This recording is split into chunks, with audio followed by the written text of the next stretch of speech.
अस्सलाम वालेकुम। Grip on take के एक और व्लॉग में आपको खुशामदीद कहता हूँ। उम्मीद करता हूँ कि आप लोग बिल्कुल ठीक ठाक होंगे। जैसा कि आपको पता है कि हमारी बेरिंग लाइफ साइकिल की सीरीज चल रही है और इस सीरीज का आज पार्ट 5 है। अगर आपको ये बेरिंग लाइफ साइकिल की सीरीज पसंद आ रही है और ये टॉपिक आपको अच्छा लगा है तो प्लीज़ मेरे चैनल को सब्सक्राइब कर लें।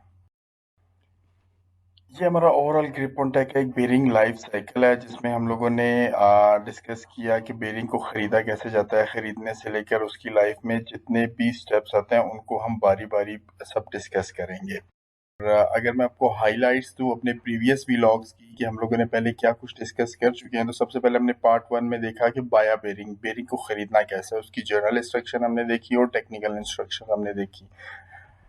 फिर हम लोगों ने पार्ट 2 को डिस्कस किया। उसमें हमने देखा कि बेरिंग को खरीदने के बाद हम लोगों ने बेरिंग की फिटिंग कैसे करनी है और फिटिंग करने के बाद उसको इनिशियल एक लुब्रिकेशन जो ग्रीस होती है वो हमने कैसे करनी है। उसमें हमने फिटिंग के तरीकेकार सब कुछ डिस्कस किए, कितनी ग्रीस भरनी है ये सब कुछ हमने डिस्कस किया। देन हमने पार्ट 3 में देखा कि बेरिंग को फिट करने के बाद हमने अलाइनमेंट्स वगैरह जो करनी होती हैं, तो उसमें हमने उस अलाइनमेंट को किस तरीके से करना है, शाफ्ट अलाइनमेंट कैसे करनी है और उसके रिकमेंडेड इक्विपमेंट्स कौन से हैं। फिर पुली अलाइनमेंट है तो वो कैसे करनी है और उसके रिकमेंडेड इक्विपमेंट्स कौन से हैं। देन हमने पार्ट 4 डिस्कस किया कि अलाइनमेंट करने के बाद जब हम उसको चला देते हैं अपनी एप्लीकेशन को, तो चलाने के बाद हमें कुछ अरसे के बाद लुब्रिकेशन करनी होती है, रीलुब्रिकेशन करनी होती है। अब वो रीलुब्रिकेशन कितने टाइम के बाद कितनी क्वांटिटी में करनी है उसको डिस्कस किया। फिर रिप्लेनिशमेंट क्या होती है, उसका फॉर्मूला क्या होता है, ये चीज़ें हम लोगों ने डिस्कस की। एंड देन हमने रीन्यूइंग देखी कि हमें ग्रीस की टोटल चेंज कितने अरसे के बाद करनी है और कॉन्टीन्यूस लुब्रिकेशन जो है ना वो बहुत कम जहाँ पे टाइम होता है रीलुब्रिकेशन का, वो कॉन्टीन्यूस रीलुब्रिकेशन हमने किन जगह पे करनी होती है और उसको कैसे हमने करना है। तो अभी अगर आप लोगों ने ये सारे व्लॉग्स नहीं देखे तो आप चैनल पे जाके इनको ज़रूर देख लीजिएगा।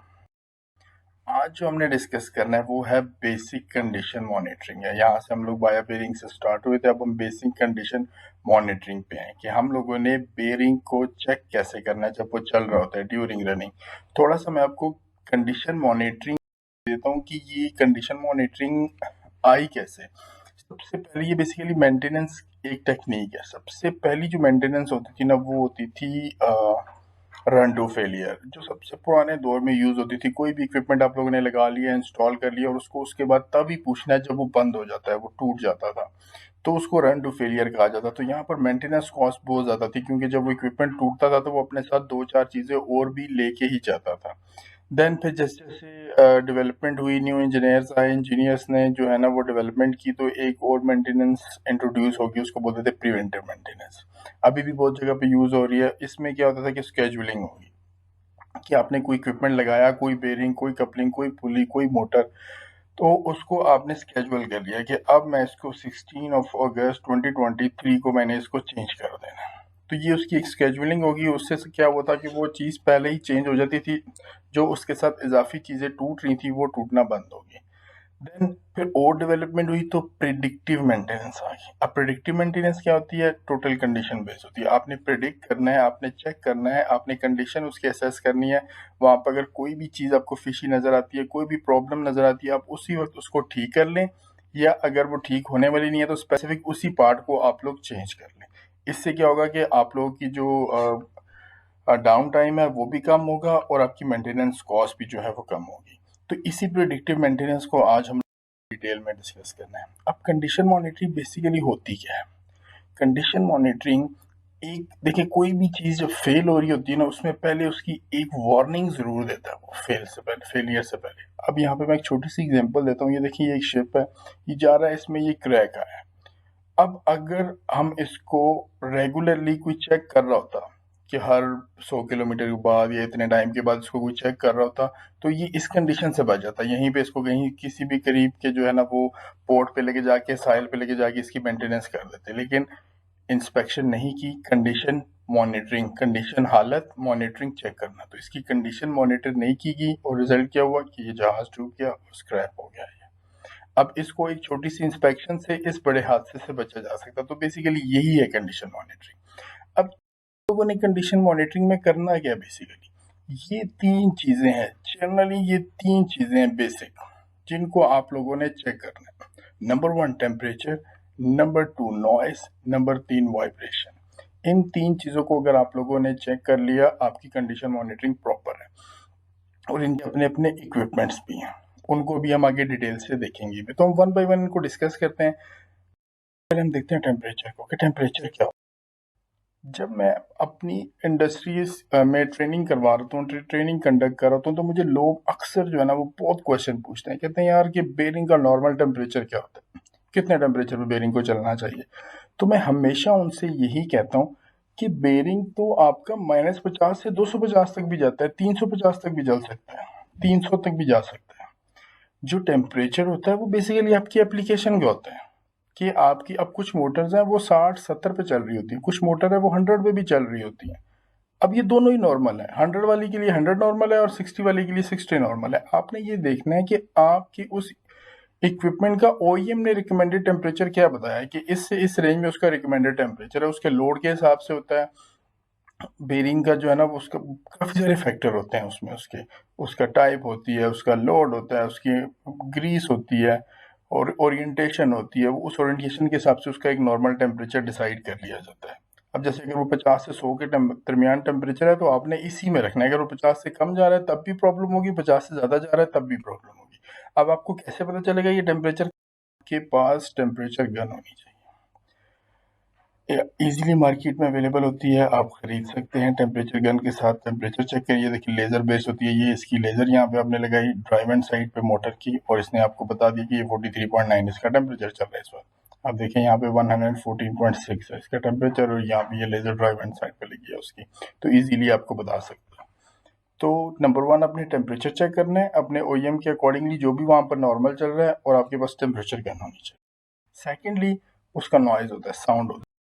इस वाले उससे आप लोग मैच करें और उससे इजीली आपको पता चल जाए कि असल में प्रॉब्लम।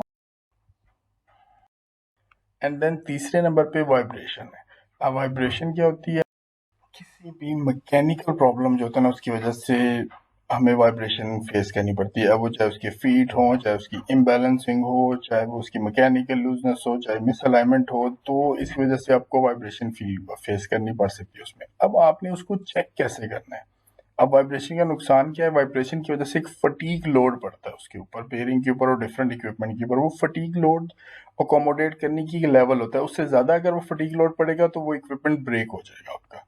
तो इससे बचने के लिए आपके पास वाइब्रेशन पेन होने चाहिए। इस किस्म की काफ़ी सारे वाइब्रेशन पेन मार्केट में अवेलेबल होते हैं। देखिए ये आपको कलर कोडिंग के साथ भी बता रहा है कि अब ये 7.5 है इसकी वाइब्रेशन और ये जो है ना रेड जोन में आ चुकी है और ये इसकी ग्रीन जोन में है, ये इसकी ब्लू जोन में है, तो ये ठीक है और ये अलार्मिंग में है, ये डेंजर जोन। अब ये आपको बताती कैसे है? आईएसओ ने डिफरेंट आरपीएम डिफरेंट इक्विपमेंट के अकॉर्डिंगली जो है ना वो नॉर्मल, अलार्मिंग और डेंजर जो है ना वो फिक्स किया हुआ है। जैसे हम यहाँ पे एक छोटा सा मैं आपको एग्जांपल देता हूँ। ये आईएसओ 1086/3 की जो है ना एक है, ये उसकी वेलोसिटी रेंजेस इन्होंने दी हुई है। अब ये उसकी मशीनरी है कि ये 15 किलोवाट टू 300 किलोवाट है। अब और ये वाली जो है ना ये देखें 300 किलोवाट टू 550 मेगावाट तक की है। अगर हम इसको देखें ये सेंट्रल लाइन को कि यहाँ पे अगर वेलोसिटी इसकी 1.4 तक आ रही है तो इट्स मीन आपका बेरिंग नॉर्मल चल रहा है। लेकिन अगर वो जैसे ही 2.3 की रेंज में गई, इस रेंज में गई है, तो यहाँ पर देखिए वो येलो हो गई, इट्स मीन ये अब अलार्मिंग में चला गया। और जैसे ही वो इस रेंज में आई है तो इसमें ये अलर्ट अलार्मिंग में चलेगी और रेड में जो है ना वो डेंजर में चली जाती है। तो ये आपको वो इक्विपमेंट इजीली बता रहा होता है जिससे आप लोग चेक कर रहे हैं। अब अक्सर लोग मिस्टेक करते हैं वाइब्रेशन लेते हुए, वो सिर्फ और सिर्फ जो है ना एक साइड यानी वर्टिकल वो वाइब्रेशन चेक कर देते हैं और उसी से वो सारा कुछ असेस कर लेते हैं। असल में वाइब्रेशन जब आपने लेनी है तो 3 पोजीशन से लेनी है, वर्टिकल, हॉरिजेंटल, एक्सियल।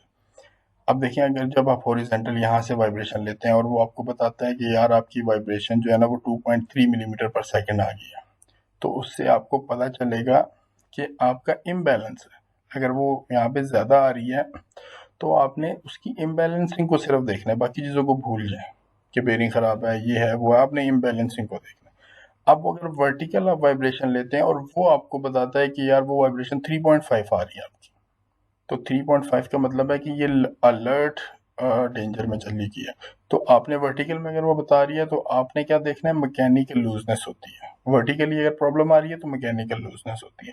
और इसी तरह अगर एक्सियल में वो वाइब्रेशन आपको ज़्यादा बता रहा है तो इसका मतलब है कि आपकी मिस अलाइनमेंट है, आपने अपने इक्विपमेंट को अलाइन करना है प्रॉपरली। तो हमेशा वाइब्रेशन अपने 3 पोजीशन ले लेनी है।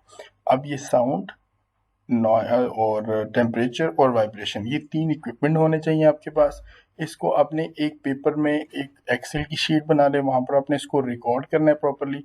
रिकॉर्ड करते रहें डेली बेसिस पे, वीकली, मंथली। कुछ इक्विपमेंट डेली होते हैं, कुछ वीकली होते हैं, कुछ मंथली होते हैं, कुछ 3 मंथली होते हैं। आप इसको चेक करते रहें, आपका रिकॉर्ड भी बनता रहेगा, आपको पता भी चलता रहेगा कि अब मेरी मशीन की क्या कंडीशन चल रही है, कौन सा बेरिंग, कौन सा पार्ट चेंज होने वाला है, कौन सा बिल्कुल ठीक चल रहा है। Well, thank you very much for watching my video. उम्मीद है कि आज का सेशन आपके लिए इन्फॉर्मेटिव रहा होगा। अगर इन्फॉर्मेटिव रहा है तो प्लीज़ मेरे चैनल को सब्सक्राइब ज़रूर कर लीजिएगा और इसको अपने फ्रेंड्स के साथ और कलीग्स के साथ शेयर भी ज़रूर कर लीजिएगा। नेक्स्ट वीडियो में आपसे मुलाकात होगी। अपना ख्याल रखिएगा। अल्लाह हाफिज़।